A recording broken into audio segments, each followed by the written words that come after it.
Hi everyone. Some more information was just released about the Spirit, all of which came out after the initial concept sale was announced. And I decided to take everything that they said and condense it all into one short video. So I'm just going to get right into it. They confirmed that the ship is not going to have a docking collar, so none of the Spirits are going to be able to dock with another ship or be able to directly link up to a station. Whatever it was that people were seeing in the cutaway diagram was not a secondary method for exiting the ship. And just to be clear, the only way in or out of any of the variants is going to be through the rear ramp. Another question that was getting asked a lot was about what kinds of vehicles each of the variants are going to be able to carry. And the answer that the devs gave was that only the C1 was going to be able to carry a vehicle, which they said would be Cyclone-sized or smaller. So what about the other variants? Well, they said that they aren't officially supposed to be able to carry a vehicle, but they are going to have this small amount of empty space in the back that could be used to stow anything that you could get inside of it. But I think that it's going to be safe to assume that all the Gravlevs and all the Rangers, the PTV, the STV, and the UTV will all be able to fit inside of it. There were a lot of questions about the Spirit's weapons and how they worked. And the devs stated that the nose and the wing-mounted weapons are all going to be controlled by the pilot, while the rear turret is going to be operated by the co-pilot. And they also said that the rear turret is not going to be able to turn around and fire forward.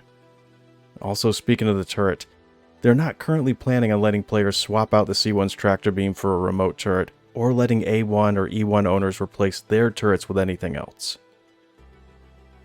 And players were also wondering if the A1 could swap out its ordnance for any other types of bombs, and the answer for that is yes. When it launches, the A1 will only have a single ordnance type, and in the future you'll be able to swap it out for any other alternative options that are available. They're also not planning on giving it an alternative launcher option like the A2 has. And what they mean by that is that the A2 can swap out its size 10 Moabs for a bunch of size 3 carpet bombs, and the A1 is not going to be able to do that. At one point, a PDF for this ship showed all the variants as having the same amount of cargo space. And that was a typo. Only the C1 is going to have a maglock grid, and it's the only Spirit that'll be able to carry cargo, and it's still slated to be able to carry 48 SCUs. Each of the variants are going to have the same types of living amenities that are located just behind the flight deck. It's going to be a shared space as 2 beds, a small kitchen, and an integrated shower bathroom. However, the E1 passengers will have an additional shower and bathroom that's located just below the main seating area. The Spirits were often compared to the Cutlass and the Freelancer, yet they don't stack up with either of those ships if you measure their components' loadouts up against one another. So why is that? The devs have addressed that issue, stating that the Spirits are going to be a lot more maneuverable than a ship of its size would normally be, which in turn would allow it to run a lower components loadout while keeping its efficiency up.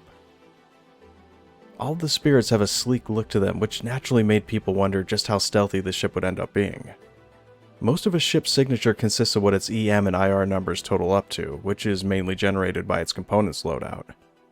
But the shape of the ship does affect its cross-section, so the Spirit would have a reduced signature if it was going directly at or flying away from a target.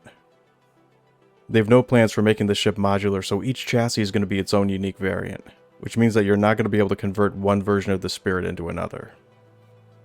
And lastly, the original numbers that they gave for the ship's size have been increased from a length of 35 and a width of 25 to a length of 46.50 and a width of 43.50. I wanted to finish things off by doing a little theory crafting with the Spirit. This ship sparked a lot of interest within the community about what kinds of other things it could be used for, and they had some very interesting observations about it as well. One thing that people kept bringing up about this ship was how much it resembled the Normandy. And I'll be honest, I didn't even see it at first, but now I can't unsee it, so thanks for that. I never thought of Crusaders having a Mass Effect-like style to it, but now that I do, I actually like that manufacturer even more, and I hope that they continue to push that envelope even further. After all, they quite literally have the Normandy in No Man's Sky, and just as RSI ships are becoming more of a mix between Star Trek and Star Wars, I quite frankly like seeing more manufacturers not only creating their own distinct styles, but also delving into other existing sci-fi genres as well. So there was a lot of talk about using the C1 as a blockade runner or as a smuggling ship, and both of those options have merit, but how effective it's going to be at doing either of those jobs are going to be mainly dependent on how those aspects of the game end up being built out. So we're just going to really have to wait and see how that pans out in the end. Ever since someone brought up using the A1 as a dropship, I couldn't stop thinking about it. And I'm going to be honest with you, I kind of fell in love with the idea.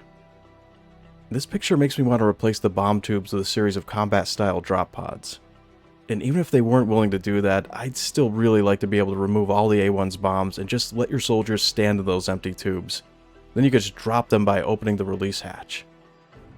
And I know there's so many edge cases that goes along with trying to do something like that. The first of which is, even if you could get a player into those empty tubes, they'd end up getting thrown around so badly that they'd most likely take a fatal amount of damage before you could even reach the target. And on top of that, they'd have to finish prototyping the jetpack tech that they were previously hinting at a while back. That way you could drop them from more than 5 scale feet off the ground. Yeah, I know, it's a pipe dream, but, still. One of the things that got a lot of traction from one of my previous videos, particularly among the people who are interested in passenger transport, was when I talked about the possibility of there being an E2. Of course, the E1 would remain a solid choice to use for small private flights that cater to a select few people who want to travel as fast as they could between planetary locations. And a lot of people jokingly said that the E2 already exists, and it's called the Genesis. And the Genesis is going to have a luxury variant. But from what I've read about the Genesis, it's going to be more about efficiency. Even the luxury model is going to try and pack as many staterooms into it as it can hold. And in the end, I wouldn't doubt if they decided to upgrade the Genesis to being capital class based on how big it is and what they plan on using it for. So that still leaves a gap when it comes to having a large luxury transport, and that's where the E2 would come into play. I could easily see them using the Hercules chassis as a foundation to work with, and gutting its main deck to make room for a large central common area. I could even envision them putting in a huge glass roof in the center section that overlooks the main deck, and then renovating the 2 side rooms into a pair of high-class apartment-style living quarters. And there's one last talking point that I wanted to address, and it's about how soon this ship could end up being made. And there's some good news when it comes to that. First off, the flight deck's interior is almost directly lifted from the Mercury Star Runner, while the exterior of the bridge looks like a wider version of the one that the Ares has, and the shape of its wings have also been directly taken from the Ares. The VTOL thrusters are copies of what the Starlifter has, and the interior of the ship looks like it's going to be completely kit-bashed using assets from the Hercules. The only bespoke areas that it has are the bombing room on the A1 and the passenger pods on the E1. So the Spirit could be made in a relatively short amount of time when compared to other ships that would have to be built from the ground floor up using all new assets. Well, that's going to be it for this video about the C1, the A1, and the E1 Spirits. I've been your host, Law of the West. Thanks for watching, and take care.